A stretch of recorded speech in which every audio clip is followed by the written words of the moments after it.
Have you ever felt like someone is watching you? In this case, they may be. In times of overgrowing and booming technology industries, individuals across the globe are constantly more connected through mobile phones, car systems, speaker services, and even the smartwatch. While this connection creates a miraculous way to share information, the very same technologies are also capable of spying on civilians, surveilling them, gathering data on their movements, and comparing these patterns to predict the surveilled individual's next actions.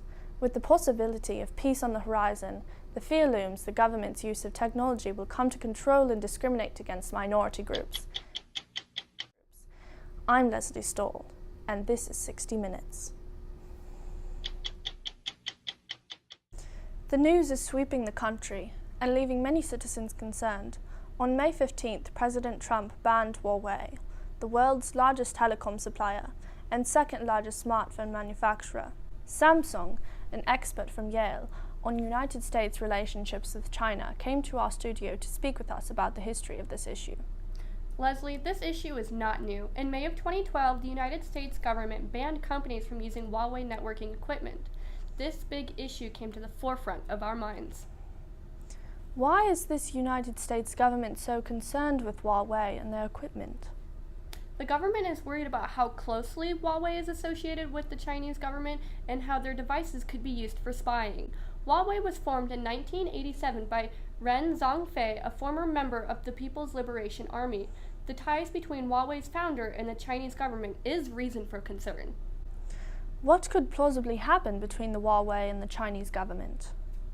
Well, if the Chinese government requested information from Huawei, which could be used for espionage purposes, it's hard to believe that they would have a choice not to comply. Additionally, the amount of control the government exerts over companies means it's in Huawei's best interest to comply. And what impact will this ban have on the daily life of American citizens? That's an important question, Leslie. First, you will not be able to find any Huawei smartphones at AT&T and some other carriers. Additionally, Best Buy and Amazon stopped selling devices manufactured by Huawei in some parts of the world, such as Japan. Similar action may be taken in more corporations in the United States soon. On May 19th, Google announced that they would cut Huawei phones from future software updates. This will have a far-reaching impact on American consumers using these devices. As this issue continues to intensify, what else should viewers be made aware of? In April, the CIA reported that Huawei was funded by Chinese state security. This allegation led to a chain reaction, and Huawei sued the United States over the equipment ban. Well, thank you for being here to tell us about all of these interesting and very important things that are occurring. Amidst these concerns, data privacy is paramount. More information and resources to learn about securing your data can be found online by visiting our website at 60minutes.com. Recent developments have revealed that the Chinese government is using advanced surveillance technology to track and even control citizens. In light of the Huawei bans, we will speak with Harper Schutt, a foreign policy professor at the University of Michigan. For over 50 years, Professor Schutt has studied the United States and Chinese foreign policy with an emphasis on developments in surveillance technology. Harper, can you give us some background on this situation? Leslie, this is certainly a sobering situation. From my perspective, a terrible imposition of technology is being used against certain minorities. The Chinese government is using advanced artificial intelligence technology to track down and control Uyghurs, a Muslim population minority in China. What prompted the Chinese government to desire to implement this technology and target the population of the Uyghurs? The divisive tensions between the Uyghur population and the Chinese government runs deep. In 1949, Xinjiang, which means New Frontier in Chinese, was brought under the control of the Chinese Communist Party. Uyghur independence was a threat to the party's agenda, and thus they attempted to assimilate the Uyghur by encouraging China's dominant ethnic group, the Han Chinese, to move to Xinjiang. In 1997, the riots began between the Uyghur population and the Chinese police. They were categorized by the government as antisocial and barbaric riots by separatist groups. Conversely, these riots were described by Amnesty International as the police brutally attacking the Uyghur. Following the 9/11 attacks, China began its war on terror, following the lead of President Bush in the United States. In 2009, ethnic riots broke out in the capital of Xinjiang between the Uyghur and the Han Chinese. This marked the beginning of the policy of digitally controlling the Uyghur population. And how has the government been implementing this surveillance technology? Using a large and ever-expanding network of cameras, the government searches the Uyghurs based on appearance and stores data about their movement, where they come and go. The action has been described as the automated era of racism. This software taps into local networks to track individuals and analyze their behavior, along with predicting any sort of crime this person could make. The government also tracks individual smartphone users to gain more data that way. Is this action taking place across China, or is it more concentrated in one area? In this case, the Chinese government and companies are using segregated surveillance to target certain ethnic minority groups while ignoring the Han Chinese that makes up 36% of Xinjiang's population. In Xinjiang, home to many Uyghurs, the government already has a string of surveillance infrastructure, which even includes DNA tracking. And does this affect regions outside of Xinjiang? Yes, the surveillance has been attracting police officers from other regions who are considering implementing similar procedures. They've begun visiting the existing command centers, and some of the wealthier provinces have started testing the technology. Almost 24 police departments in 16 different provinces have sought to implement such technology. Well, thank you for being here today to give us some background on this situation, and we hope to learn more with what we are going to hear next. So thank you. This practice clearly has major ethical concerns. To help us unpack this complex practice, we spoke with Randall Poole, a renowned ethical commentator who has had his commentary featured in publications such as Wall Street Journal and the New York Times. Rand, what is your take on this situation? Leslie, I'm deeply troubled and disturbed. As this minority identification technology is increasingly adopted across China, it opens a gateway for increased discrimination and control of these groups. Tools like this can create a digital bias against things like skin color. For example, surveillance technology created by a startup called CloudWalk can send alerts to the police when a Uyghur is spotted in a given neighborhood. This is simply an algorithm for racism.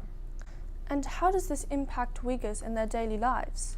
Surveillance technology disproportionately targets Uyghurs. This is seen when the privileged Chinese people, referred to as the Han Chinese, are permitted to pass through checkpoints with ease while Uyghurs are forced to endure investigation. Additionally, the Chinese government monitors user activity on social media platforms such as the popular WeChat. The value of these surveillance companies are continuing to grow as the Chinese government invests millions of dollars to automate their surveillance efforts. These companies often claim that their technology is used to ensure the well-being of certain minority groups. What are your thoughts on this? That is just a weak facade for the true purpose of this technology. With the information collected, they recommend security actions to stop anticipated actions. With a growing database of over 300,000 images, the artificial intelligence can be trained to recognize images of both Uyghurs and non-Uyghurs, which could help identify this group and lead to profiling. How does the Chinese government justify taking these sorts of surveillance actions against Uyghurs? Citing ethnic violence in Xinjiang and Uyghur terrorist attacks, the government has justified themselves the usage of intrusive public surveillance technology and even detaining millions of Uyghurs in re-education camps in Western China. In my opinion, this type of action is a threat to democracy at large. Well, thank you for sharing your opinion, and we will see more next. Here at 60 Minutes, we gained exclusive access to speak with former Uyghur member Abdullah Alim, who emigrated to Turkey. Abdullah, what was it like living in China under the rise of the surveillance state? I vividly remember in May of 2014 when China announced the new campaign, Strike Hard Against Violent Terrorism. I remember encountering facial recognition technology. My brother brought home a device which resembled a smartphone. When it scanned my face, all my information, such as my name, age, address, and date of birth, popped up. What else did you experience? I went through years of having daily police checks at my home. I finally had enough money and moved to Turkey, a long and difficult process. When I returned home to visit my brother, I saw many more of the facial recognition devices in use. From the moment I arrived at the city gates, I was scanned and tracked.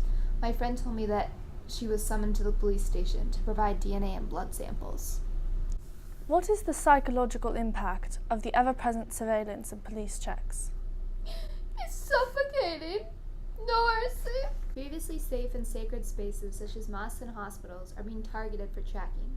In Urumqi, the capital city of Xinjiang, over 160,000 cameras were installed.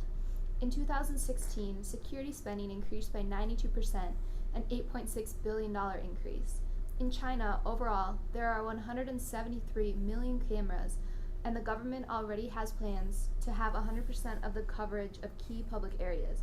These types of actions suffocate the population. There is nowhere safe. Thank you for speaking with us today. The numbers speak for themselves. This is an increasing issue which cannot be ignored. This trend is not confined to China. Theodore Wilson, a policy aide at the United Nations, is here to help us understand how the Chinese surveillance state can have worldwide impacts and even impact our lives in the United States. The implementation of a high-tech surveillance system pioneered in China has spread. In Ecuador, high-power cameras send live footage to over 16 monitoring centers. Police constantly monitor these cameras and zoom in when they spy something. The origin of this technology? China. According to research conducted by Newsweek, around 50 countries are currently using artificial intelligence surveillance technology exported from China. Theodore, how does this affect us here at home in the United States? More recently, Donald Trump, the President of the United States, is considering making a declaration stating that no Chinese companies would be allowed to buy up and contract with technology companies in the United States to combat this discrimination and continued surveillance, as well as the possible control of minorities. Additionally, current actions being taken against Chinese manufacturers such as Huawei illustrates the level of concern for Chinese government surveillance and spying efforts. How does this add to overall international tension in this time of growing unrest? This compounds on the trade war that President Trump and the Chinese government began in July of 2018.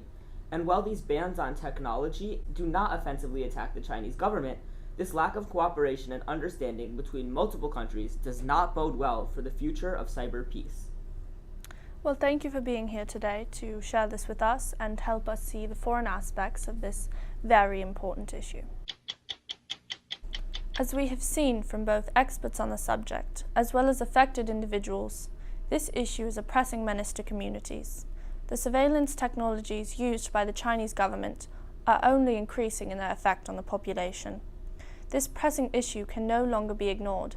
As millions of Uyghurs are oppressed as a result of the surveillance technology, racism is entering the digital age. With surveillance technology spreading beyond China at a rapid pace, it is more important than ever to be aware of this trend. Tune in next week for more in-depth news coverage. I'm Leslie Stoll, and this is 60 Minutes.